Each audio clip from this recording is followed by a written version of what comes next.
আজ ছোট মাথার রান্নার চ্যানেলে নিয়ে এসেছি ঢেঁড়সের চচ্চড়ি। আপনারা একটু মন দিয়ে দেখুন। শুকনো লঙ্কা দিয়ে দেবো, 5 ফোড়ন দিয়ে দেবো, ঢেঁড়স টমেটো কেটে ধুয়ে রেখেছিলাম,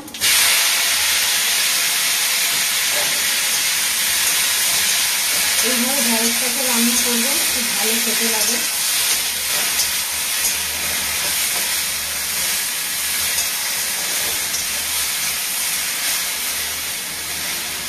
নুন দিয়ে দেবো,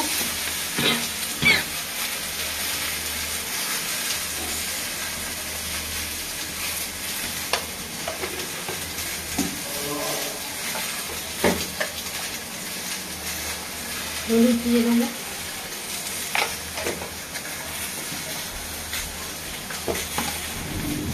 অল্প একটু লঙ্কার গুঁড়ো দিয়ে দেবো,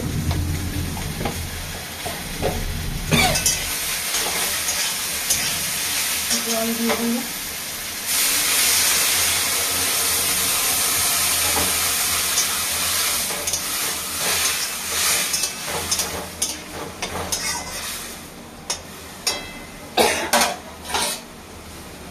চাপা দিয়ে দেবো। কিছুক্ষণ বাদে ফিরে আসছি। এলাম, আমার রান্নাটা দেখি হয়ে গেল কিনা।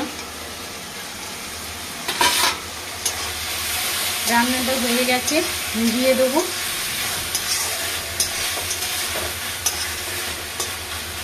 এইভাবে ঢেঁড়সটা করবেন, খেতে খুব ভালো লাগবে।